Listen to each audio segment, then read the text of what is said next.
The 1930s was Alfred Hitchcock's breakout year in film. He did the 39 Steps, and then he did Lady Vanishes in 1938, which is what I'll be talking about today. Now, this is a mighty fine film. Not perfect, doesn't achieve the highest standard, but it almost does. It definitely almost does. Um, yeah, very few flaws in this film occur, and yeah, there's really only like maybe one or two things that I have my reservations with. But other than that, this movie is definitely one of Hitchcock's best. Um, yeah, the movie opens up with all these different characters in this hotel. We get to know them all pretty well. Like, yeah, pretty well. It lasts a little too long.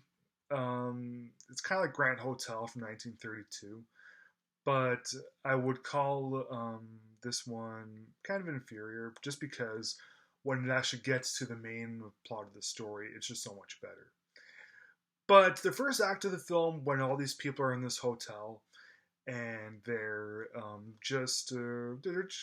just hanging out, we're just getting to know them. Some fun things occur. Um, it's decent, but when the film really kicks into high gear, it's awesome. They're in this European place and they're heading to England via train.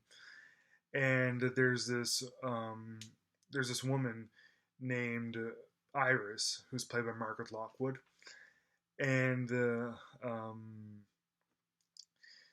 and she meets this British governess named Miss Froy, and they become friends. But Iris falls asleep and wakes up and wonders where her new friend is. Turns out that everyone there says that Miss Fry never even aborted. Everyone says that they've never seen her. There's all this evidence that proves that Miss Fry was never there. Of course, Iris is furious about the whole thing, and she tries to get to the bottom of everything.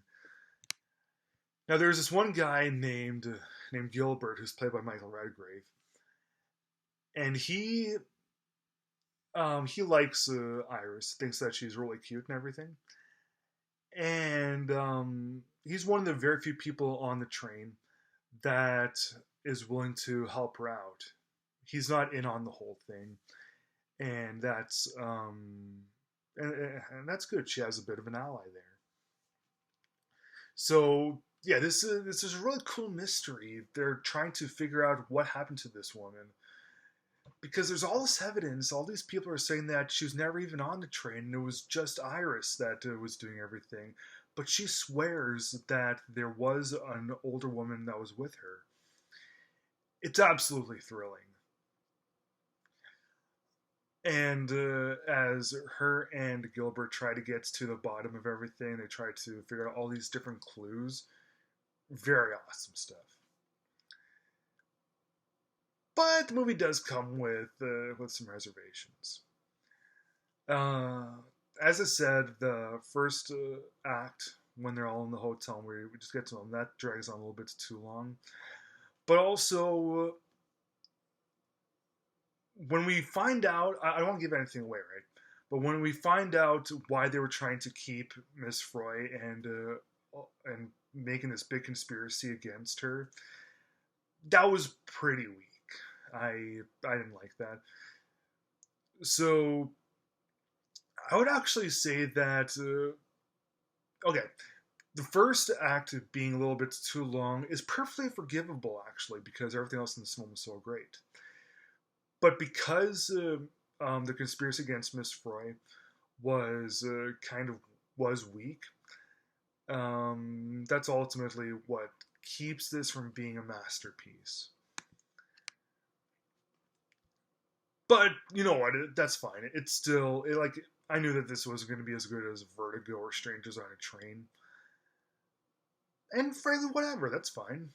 Like, Hitchcock would just improve with time.